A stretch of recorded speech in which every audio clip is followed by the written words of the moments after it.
बिस्मिल्लाहिर्रहमानिर्रहीम। I am Mahmood Niazi. अस्सलाम वालेकुम वरहमतुल्लाहि वबरकातुहू। आज का वीलॉग एक ऐसे सुल्तान के नाम जिनका नाम तो आपने बहुत सुना है, लेकिन उनके बारे में आप जानते कम हैं। ये वो सुल्तान है जो जदीद रॉकेट का वो मूजिद था। ये वो सुल्तान है जो हिंदुओं और मुसलमानों में दोनों में बहुत एहतराम से देखा जाता है। ये वो सुल्तान है जिसके यादगारी टिकट पाकिस्तान ने भी जारी किए और हिंदुस्तान ने भी जारी किए।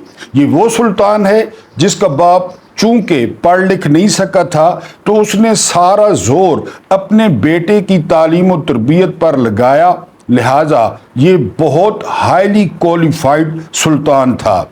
ये वो सुल्तान है जिसने पहली दफा तारीख में अपने बहरी बेड़े के नीचे वो तांबे का, यानी उनका जो निचला हिस्सा था, तल्ला कहते हैं जिसे, बेस तांबे की लगवाई थी ताकि ये डूब न जाएं और ये मुस्तकम रहें। ये वो सुल्तान था जिसने अपने दौर में फ्रेंच जर्नैलों को अपना मुशीर रखा हुआ था, और ये वो सुल्तान था जिसके बारे में नेपोलियन बोनापार्ट ने कहा था कि इस वक्त एक मैं मर्द हूं दुनिया में, यानी नेपोलियन बोनापार्ट, और दूसरा वो, यानी सुल्तान का नाम लिया था। और ये वो सुल्तान था जो अपने दौर में सफारतकारी को इतनी अहमियत देता था कि बेयाक वक्त इसके तल्लुकात फ्रांस के साथ, इसके तल्लुकात ईरान के साथ, इसके तल्लुकात ओमान के साथ, और इसके तल्लुकात उस्मानी सल्तनत के साथ बहुत ज़बरदस्त थे। और ये वो सुल्तान था जिसकी शहादत पे कहते हैं कि 3 दिन आसमान इतना खुल कर रोया था कि वाज़े तौर पे मुसलमानों और हिंदुओं ने कहा था कि ये इसकी शहादत पर आंसू बहाए जा रहे हैं, क्योंकि हस्बे मामूल इसको अपने बिल्कुल ख़ास लोगों ने वो गद्दारी करके शहीद करवाया। आज आपको उस सुल्तान की अज़मत के किस्से सुनाऊंगा और आपको बताऊंगा कि हमारे जो तर्किश है उसमें कैसे कैसे तीर थे। और जब हम बात करते हैं सकूत ढाका की, तो उस वक्त भी जनरल नियाज़ी की कमान में 26,400 फौजी मौजूद थे। अफसरों को छोड़ के बाकी सारे शेर थे, क्योंकि हमें अपने फौजियों के बारे में पता है। इंडियन फौज लेट हो गई ढाका पहुंचने में, तो वहां के कमांडर से पूछा गया कि तुम 2-3 दिन लेट क्यों आए हो, तो उसने कहा था कि हम हैरान हैं कि फौजी इतनी बेजिगरी से लड़े, पाकिस्तानी फौजी, हालांकि उनको पता होना चाहिए था कि सारा इंतजाम हो गया है, सारी बात मुक गई है, लेकिन उन्होंने हमें भारी नुकसान भी पहुंचाया और हमें 3 दिन लेट भी किया और हमें हमारा रास्ता भी रोका। तो 26,400 फौजी उस वक्त भी मौजूद थे। अगर मुजामत की जाती तो इसको खींचा जा सकता था। तो आज आपको उस सुल्तान की सीरत बताऊंगा, और दूसरा आपको बताऊंगा कि ये जो मौजूदा हुकूमत है, ये जो हुनता है, ये मुशरिकीन मक्का को बड़ा पसंद करती है। ये मुशरिकीन मक्का के रास्ते पर चल रही है। वो किस तरह, वो भी बताऊंगा। और आखिरी हमारी स्टोरी है सोशल मीडिया। ध्रुव राठी, ये एक जो है वो यूट्यूबर हैं। आप इनके चैनल पे जाएं, मेरा ख्याल है कि 20 मिलियन से ज़्यादा इसके जो है ना वो सब्सक्राइबर हैं।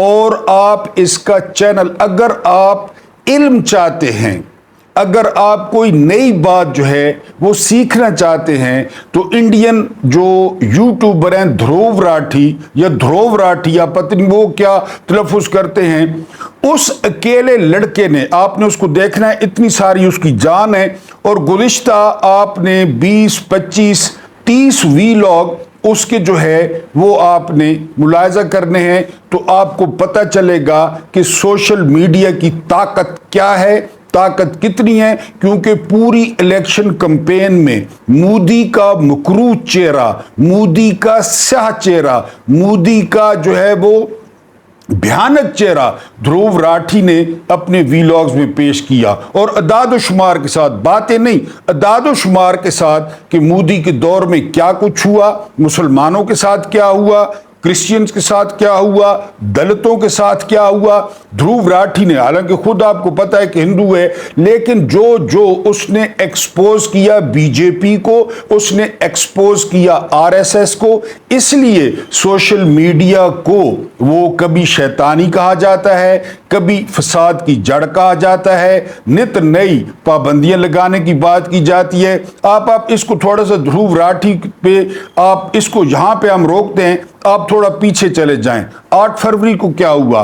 8 फरवरी से यानी पहले वो कौन सी चीज थी, वो कौन सा जुल्म था जो पीटीआई के वर्कर्स पर, पीटीआई के लीडर्स पर और पीटीआई के पार्टी पर नहीं तोड़ा गया? लेकिन इन सोशल मीडिया जो एक्टिविस्ट्स ने, इन लड़कों ने, इन लड़कियों ने, इन लोगों ने सोशल मीडिया पे लोगों को वो चुन चुन के निशान बताए। जब कादी फायज ईसा ने बल्ले का निशान छीना, जो आजकल फुल कोर्ट में कादी फायज ईसा की गले की हड्डी बना हुआ है, और बार बार जस्टिस मुनीब अख्तर ने रिमार्क्स देते हुए कहा कि सारा रोला, सारा झगड़ा, सारा फसाद वहां से शुरू हुआ जब एक पार्टी से उसका निशान छीन लिया गया, और कादी साहब जो है वो अपना दिफाई कर रहे हैं, गुज़िश्ता 2-3 दिनों से अपनी सफाइयाँ ही दे रहे हैं। तो कादी साहब को बताना था कि जस्टिस मुनीर ने अपनी सफाइयों में पूरी किताब लिख दी थी, लेकिन जस्टिस मुनीर आज भी वो अदालत में, आज भी वो अदल में, आज भी वो पाकिस्तान की सियासी तारीख में एक गाली की हैसियत रखता है, जब उसने असम्बली के तोड़ने को जायज़ करार दिया था। तो यही हाल कादी फायज ईसा का है। तो मैं बात कर रहा था सोशल मीडिया की। ध्रुव राठी ने, आप यकीन करें, ध्रुव राठी और भी बहुत सारे हैं, लेकिन इसका चैनल चूंकि बहुत बड़ा है, बहुत बड़ा चैनल है, और आप इसके खाली व्यूज, इसके व्यूज जो है ना वो 2 बिलियन क्रॉस कर चुके हैं। 2 अरब यानी पैसे शायद तो आप छोड़े ना, आप चैनल का अंदाजा करें कि उसकी जो है ना वो चैनल कैसा है और कहां कहां उसने पैगाम पहुंचाया है। आखिरी दिनों में बीजेपी ने हस्बे मामूल इल्जाम लगाया है कि ये जो ध्रुव राठी है ये पाकिस्तानी है, ये इसलिए हुकूमत के खिलाफ वीलॉग्स कर रहा है। लेकिन ध्रुव राठी ने वो बजा के रख दी बीजेपी की, और जो कह रहे थे अब की बार 400 पार, वो बड़ी मुश्किल से मांगे तांगे की सीटें पूरी करके वजीर आजम तो वो बन जाएगा, यानी मोदी बन जाएगा। लेकिन वो जो क्रोफर था, वो जो गुरूर था, वो जो किसी को खातिर में नहीं लाता था, ये चाय बेचने वाला, वो सारा जो है वो इसकी अकड़ और हेकड़ी निकल गई है, और बड़ी मुश्किल से ये हुकूमत बना पाएंगे। और जो इनका प्रोग्राम था 400 सीटें लेने का और इंडिया की शक्ल तब्दील करने का, वो सारा प्रोग्राम बहरहाल बढ़ गया है। और इंडिया में भी जो है वो इसकी जो जिम्मेदारी है वो सोशल मीडिया एक्टिविस्ट पे है कि उन्होंने कमाल काम किया है, और खासकर ध्रुव राठी ने जब इन्होंने निशानात दिए ना, यानी ये चिमटा और ढोल और घड़ियाल और सो एंड सो, तो एक बुजुर्ग से बात हुई थी गांव में कि जी आपको तो नहीं पता चलेगा कि जी ये निशान पहले तो बल्ला था। तो वो बुजुर्ग ने आगे से जवाब दिया कि हाँ ये मुश्किल हो सकती है, नाम और फिर आगे निशान, क्योंकि इतने उम्मीदवार थे। लेकिन बुजुर्ग ने कहा कि हमें ये पता है कि शेर को वोट नहीं देना, तीर को नहीं देना, किताब को नहीं देना, बाकी चले ना भी पता हो तो ये हमें पता है। तो ये है सोशल मीडिया। ध्रुव राठी ने बैंड बजा दी बीजेपी की, और बीजेपी को ये आफत न समझें, ये हुकूमत नहीं चलेगी। जिल्लत आमेज जो है वो शिकस्त हुई है। इसमें बड़ा किरदार राहुल गांधी का था।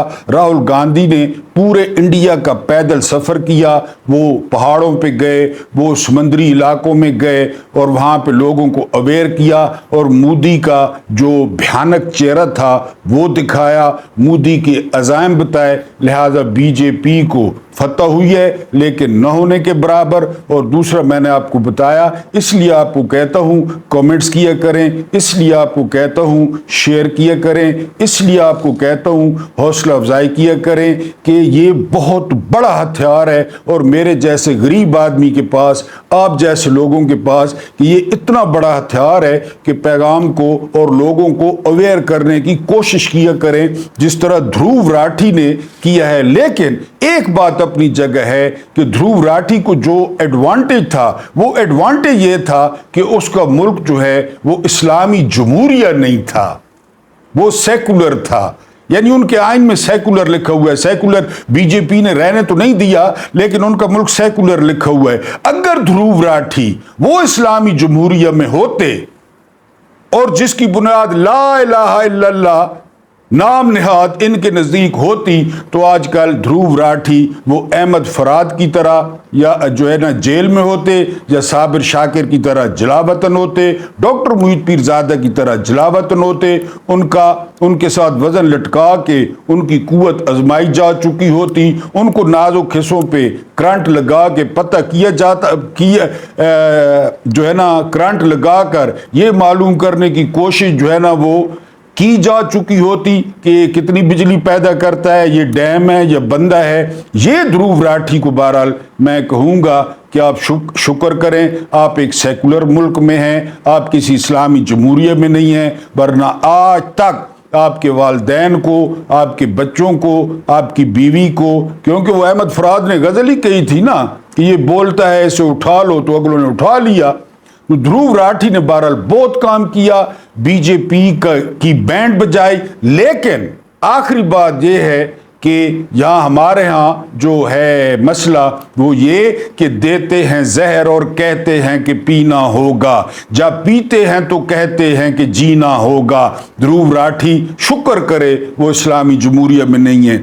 मुशरिकीन मक्का, आपको याद होगा कि मुसलमानों ने बड़ी तैयारी की और रिश्तेदारों को जो है ना मिले, फिर बहुत बड़ा काफिला चला, इतनी तकलीफ काटी और वहाँ पे जब पहुँचे तो आगे से मुशरिकीन मक्का आ गए और मुशरिकीन मक्का के साथ जो मुआहदा हुआ, उस मुआहदे में पहली जो शिक थी वो ये शिक थी कि मुसलमान इस दफ़ा वापस चले जाएं और अगली दफ़ा वो खाने काबे में आए, अगले साल खाना काबा में आए। इस दफ़ा उसको आपको हम नहीं जाने देंगे। और आपको पता है कि वफ्द की क़यादत जो फ़ख्र मौजूदात थे वो दानाए सुबुल खत्मुल रसूल मौलाए कुल जिसने रिसालत माब सल्लल्लाहु अलैहि वसल्लम कर रहे थे, जिनके बारे में किताबें लिखती हैं कि ऐसे अफराद लातादाद थे जिन्होंने चेहरा मुबारक देखकर कलमा पढ़ लिया था कि ये शक्ल माज़अल्लाह झूठ नहीं बोल सकती, ये चेहरा झूठ नहीं बोल सकता, हम ईमान लाते हैं। उस अब्दुल्ला के जीशान बेटे को वापस भेज दिया था मुशरिकीन ने, हालांकि वो बरकत के लिए भी उनको मेहमान के तौर पर ले जाते कि इतना खूबसूरत नौजवान है, इतना खूबसूरत शख्स है जो यूसुफ अलैहिस्सलाम से 70 गुना ज़्यादा खूबसूरत है, जिसको देखकर जुलेखा की सहेलियों ने उंगलियां काट दी थी। तो अगर जुलेखा की सहेलियां रिसालत माब सल्लल्लाहु अलैहि वसल्लम के चेहरे को देख लेती तो वो तो गर्दनें काट देती। लेकिन वो मुशरिकीन मक्का थे, वो दिल के बड़े सख्त थे।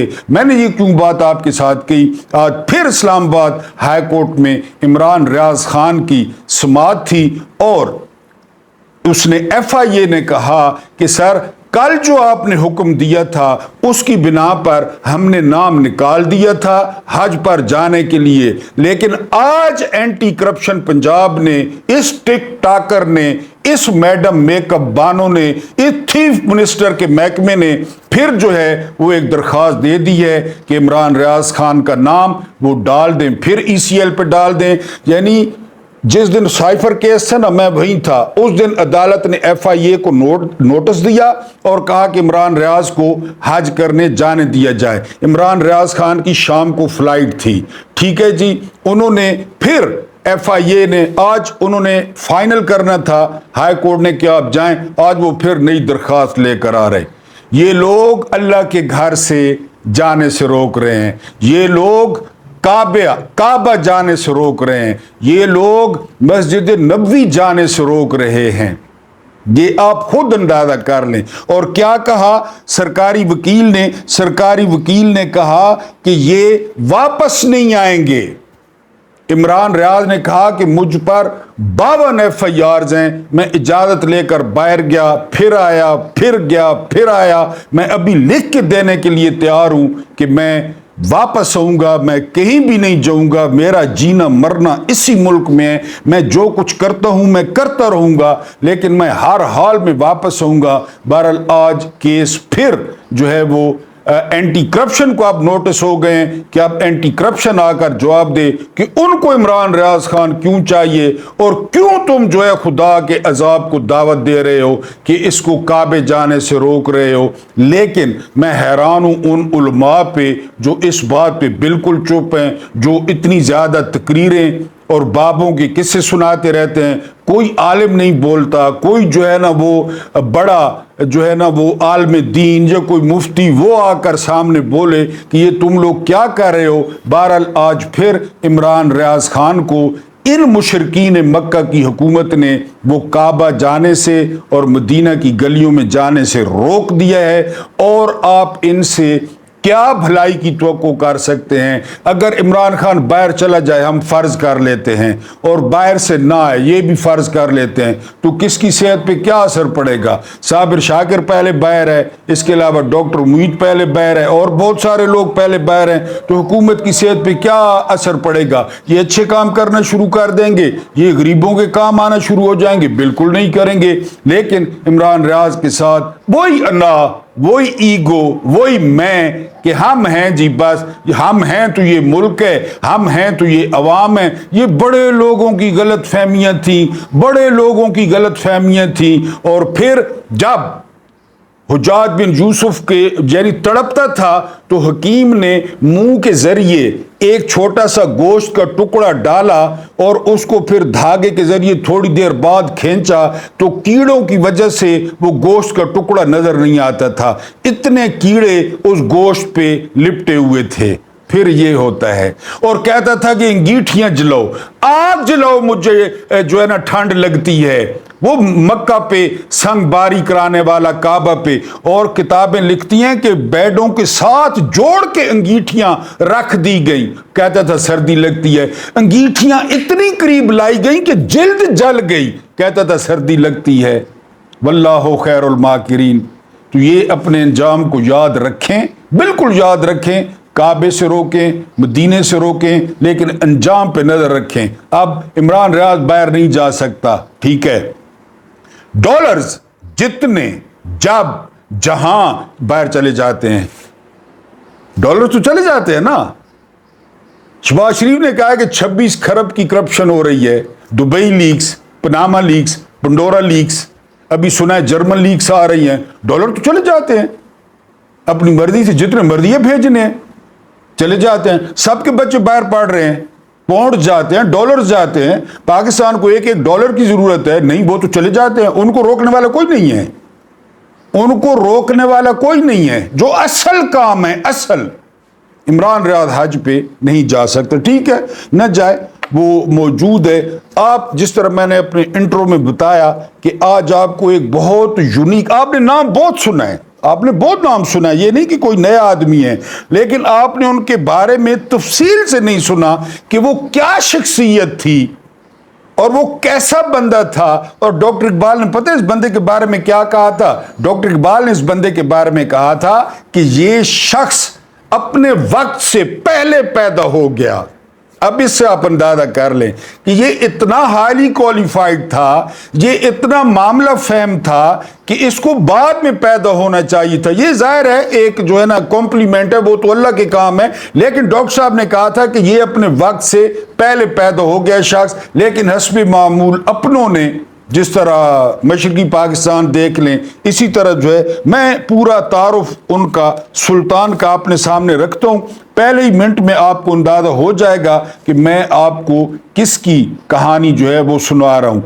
18वीं सदी के आखिर में अंग्रेज साम्राज्य अपने नाम नहाद तिजारती इदारे ایسٹ انڈیا کمپنی کے ذریعے برصغیر پاک و ہند کے مختلف علاقوں کو اپنے ناجائز قبضے میں لے رہا تھا۔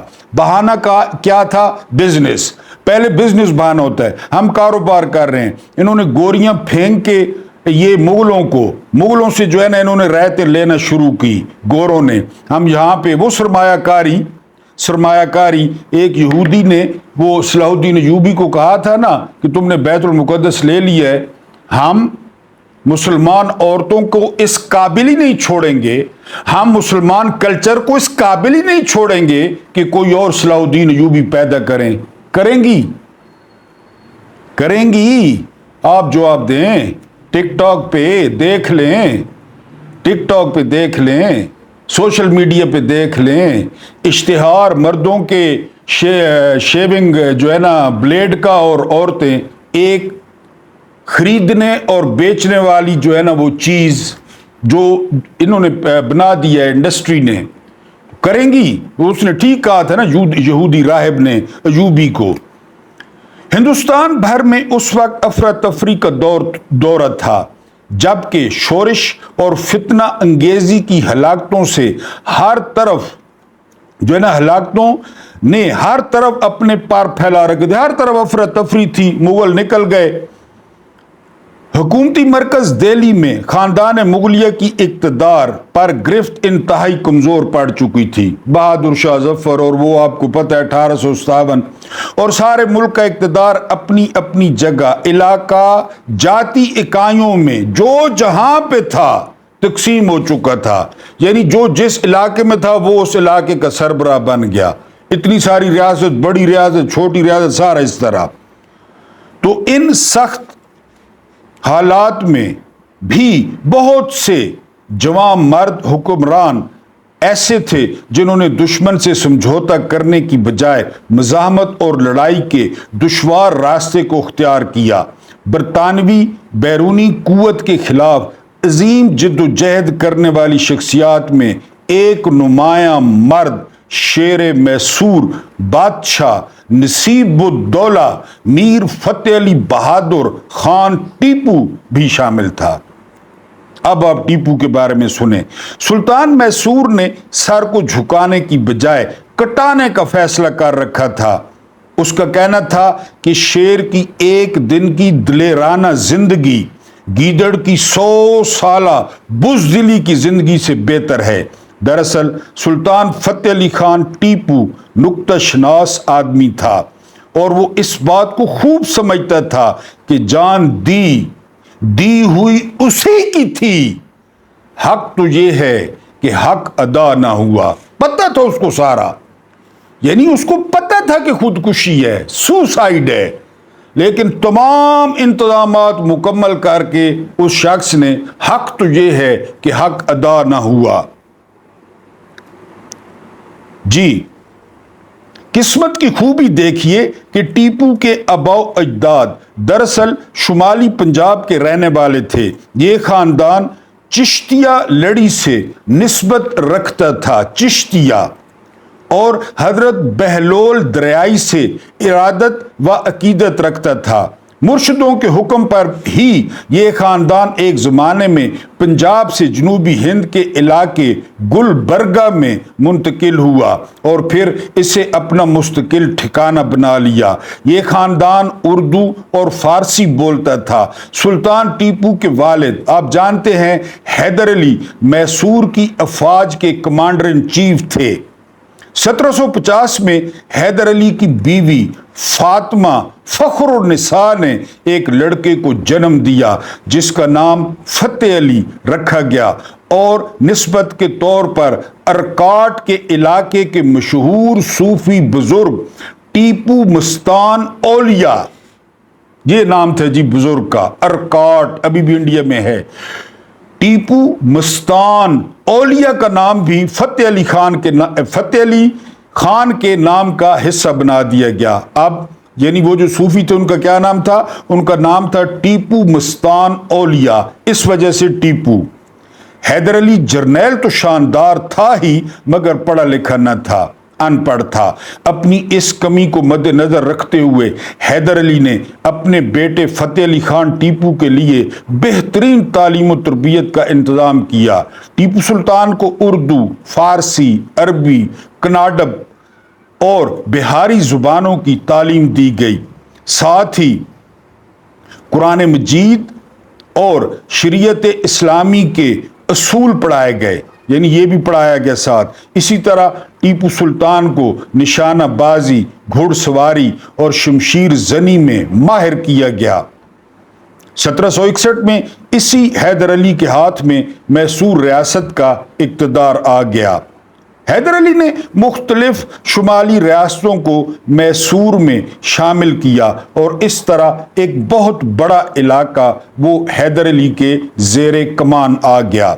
1766 में ईस्ट इंडिया कंपनी ने निज़ाम ऑफ हैदराबाद से इत्तेहाद कर लिया, उसके साथ मिल गई ताकि शुमाली रियासतों का कब्जा वापस लिया जा सके, यानी इससे हैदर अली से।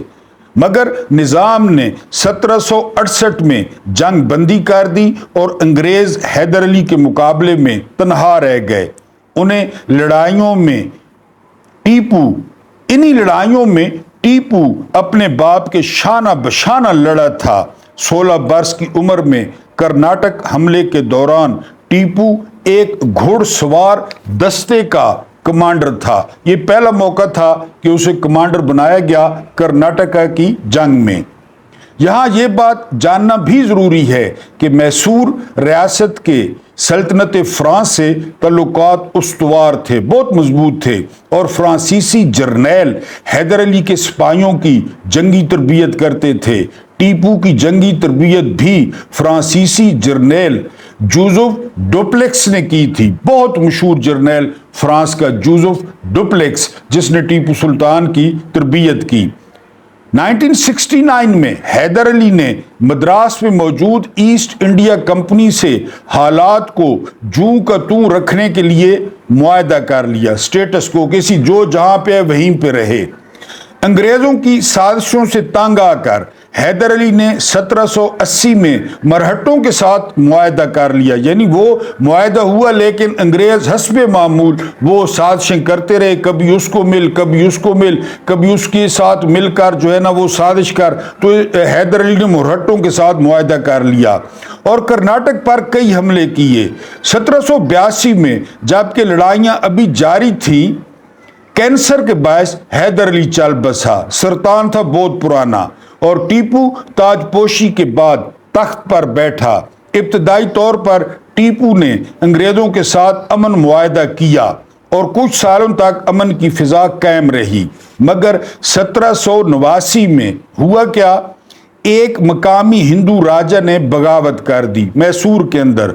उस बगावत को कुचलने के लिए टीपू गया, उस बगावत को कुचला, लेकिन अंग्रेजों ने अमन मुआहदे की खिलाफ वर्जी करार देते हुए, क्योंकि अमन मुआहदा था अंग्रेजों के साथ, मैसूर के अपने अंदर जो है ना बगावत हुई, एक हिंदू राजा ने की, तो टीपू उसको कुचलने के लिए गया।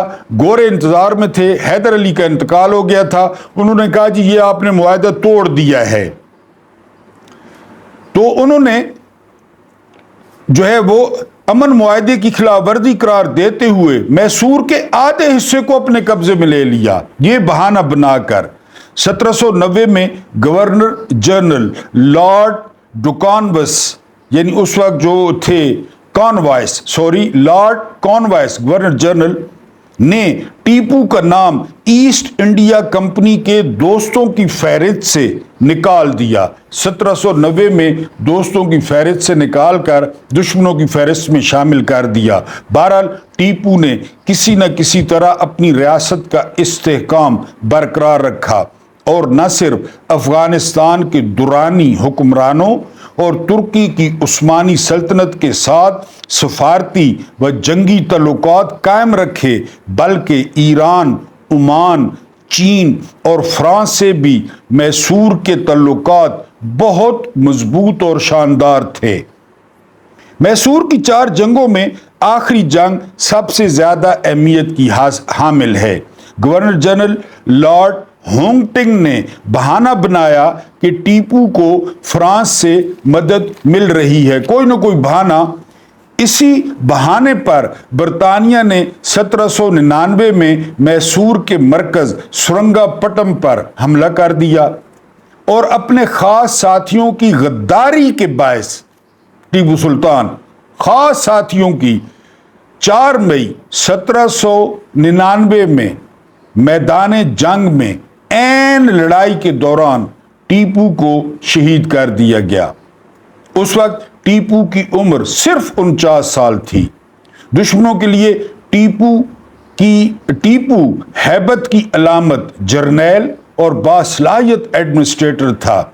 जमीन तो जमीन थी, आसमान भी उसकी मौत पर रो दिया। 17 बरस के दौरे हुक्मरानी में टीपू ने मैसूर में शराब समेत हर तरह की मनशियात और बदकारी पर मुकम्मल पाबंदी लगा दी थी। फतेह अली खान टीपू अपनी मुसलमान और हिंदू अवाम में कोई फर्क नहीं रखता था।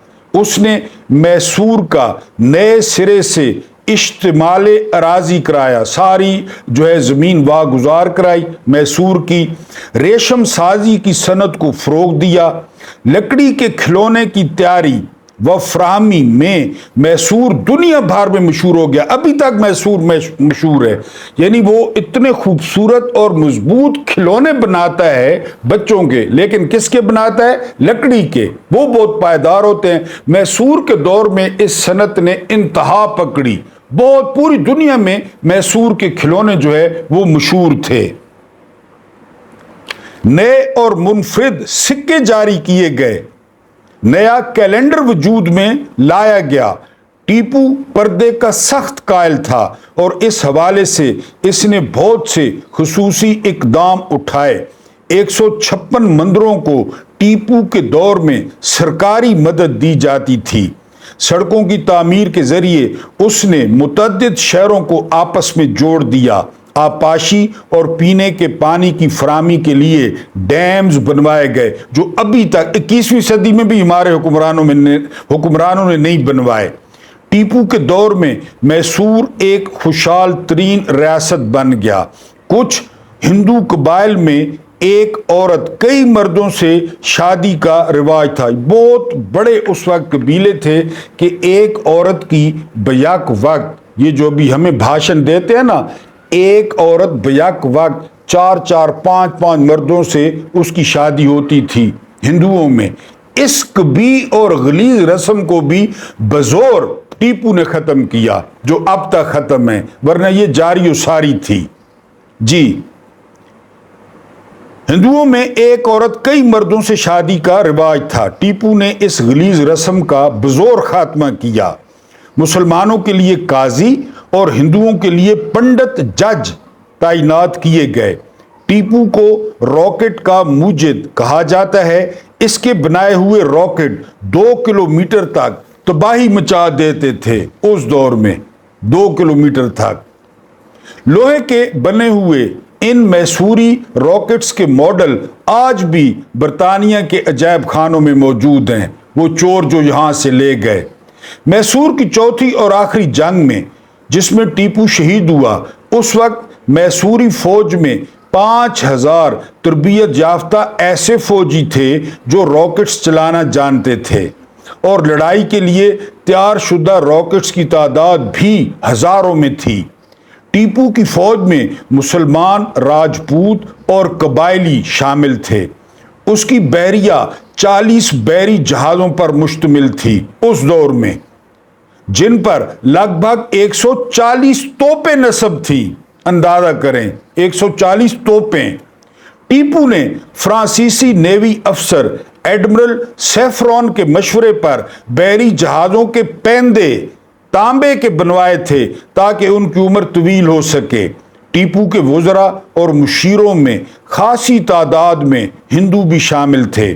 5 फुट 8 इंच के टीपू सुल्तान की गर्दन छोटी, नीचे घुसी हुई और शाने बहुत चौड़े थे। हाथ पांव कदरे छोटे मगर आंखें बहुत बड़ी बड़ी और भवें कमान की मानद थी। टीपू बिल्कुल साफ रंगत रखता था। दरअसल टीपू सुल्तान वो बादशाह था जो अंग्रेजों को शिकस्त फाश देने की मुकम्मल काबिलियत और अहलियत रखता था। उसके पास जदीद तरीन तोपें, बंदूकें, मिसाइल और उम्दा तरीन तरबियत याफ्ता जर्नैल व सिपाही थे, मगर उसके साथी गद्दार निकले। टीपू के गद्दारों में एक नाम Mir Sadiq, one and only Mir Sadiq है। सबसे ज्यादा काम इसने खराब किया। जो एक वजीर था और वो अंग्रेजों से पहले ही मिल चुका था, टीपू को नहीं पता था। ऐन लड़ाई के बाद उसने फौजियों में ऐलान करा दिया कि तनख्वाहें तकसीम हो रही हैं, सब तनख्वाहें वसूल करने आ जाएं। वहां पे ऐलान किया। फिर पंडित पूर्णिया था, ये हिंदुओं वाला था, जज था पूर्णिया, जो टीपू की फ्रांस से खतो किताबत अंग्रेजों तक पहुंचाता था। जब भी टीपू नेपोलियन बोनापार्ट के लिए खत लिखता, वो खत गोरों तक पहुंच जाता, और जो उधर से जवाब आता या कोई खत आता वो भी गोरों तक ये पूर्णिया पहुंचाता था। ये जज था। इसी तरह किला जाट और अफवाज के नाज़्म आला मीर गुलाम अली, इसके अलावा कमरुद्दीन खान, ये भी जर्नैल था, ने गद्दारी की और इसकी जानिब से किले की फसील से सफेद रुमाल लहरा कर अंग्रेजों को खुश आमदेद कहा। इन्होंने, मीर अली और कमरुद्दीन खान ने। और टीपू के जाती दोस्त राजा खान, ये जो है ना बड़ा करीबी दोस्त था, इसने क्या किया? राजा खान की दीदा दिलेरी का तो ये आलम था कि टीपू की शहादत के बाद उसने सबसे पहले टीपू के गले से मोतियों का हार चुराया। यानी टीपू शहीद हो गया, हाथ में तलवार थी, वो खून की वजह से दस्ता और तलवार एक हो गए, करीब कोई नहीं जाता था। इतनी हैबत थी कि कोई करीब नहीं जाता था कि उठ ना जाए, यहां भी मुसलमान इस्लामी जमहूरिया को होगा। यानी वो गया और उसने जो है वो हार तोड़ के मोतियों का जो गले में डाला हुआ था इसने चुराया। गोरे करीब नहीं जाते थे कि उठना खड़े हो। फिर जी गद्दार मीर सादिक के साथ भी बहुत बुरी हुई। वो खुद भी उसी वक्त खत्म कर दिया गया। बस बताएं, अंग्रेज पूरी तैयारी के साथ 3 अतराफ से सुरंगापट्टम पर हमला आवर हुए। ईस्ट इंडिया कंपनी के पास 60,000 सिपाही थे, जिनमें 4,000 अंग्रेज और बाकी किराए के टट्टू मकामी थे। सुल्तान टीपू के पास भी 30,000 फौजी थे, मगर क़यादत सारी गद्दार थी। उधर नेपोलियन मिस्र की फतह के बाद 15,000 फ्रांसीसी सिपाही सुल्तान टीपू की मदद के लिए हिंदुस्तान भेजने का इरादा रखता था कि एक और मुहिम में उलझ गया और इस वजह से ऐसा न हो सका। यानी टीपू की हर तरफ से बदकिस्मती थी, वरना जिस तरह मैंने बताया कि नेपोलियन बोनापार्ट पूरी दुनिया में 2 मर्द कंसिडर करता, एक खुद और एक टीपू सुल्तान, और एक दोस्त कंसिडर करता पूरी दुनिया में, और वो टीपू सुल्तान। फ्रांसीसी जंगी मुशीरों ने टीपू को सुरंगापट्टम से निकलकर दीगर कलों के जरिए से जंग जारी रखने का मशवरा दिया, क्योंकि फ्रेंच थे मुशीर। उन्होंने कहा यहां से निकलें, दूसरे किलों में लड़ाई लड़ेंगे बखेर के। मगर टीपू ने अज़म को फरार पर तरजीह दी। ये तो फिर होता है। अंग्रेज जर्नैल हैरिस ने टीपू की शहादत के बाद कहा, आखिरी दीवार गिर गई और अब हिंदुस्तान सारे का सारा हमारा है। टीपू की शहादत पर बरतानिया में खुशियां मनाई गई और पहली दफा सरकारी छुट्टी दी गई। आप अंदाजा करें टीपू की दहशत का। बरतानिया में सुल्तान टीपू को उसके माँ बाप के करीब भी दफन किया गया। उसके जेर इस्तेमाल तमाम एशिया लूट कर, ये कहते हैं कि इंसानी बुनियादी हुकूक और मुसलमान दहशतगर्द हैं, ये कहते हैं, तमाम एशिया लूट कर लंदन ले जाई गई। सुल्तान टीपू को पाकिस्तान और भारत दोनों ममालिक में इंतहाई इज्जत व एहतराम से याद किया जाता है। दोनों ममालिक टीपू की तस्वीर वाली यादगारी टिकट, डाक टिकट जारी कर चुके हैं। सुल्तान टीपू पर मुतअद्दिद फिल्में, ड्रामे और डॉक्यूमेंट्रीज भी बनाई जा चुकी हैं। अंग्रेज़ों ने टीपू के रॉकेट्स की नकल करके रॉकेट्स बनाए जो उन्होंने फिर दुनिया भर में जंगों में इस्तेमाल किए। सुल्तान टीपू ने कुल 5 शादियां की।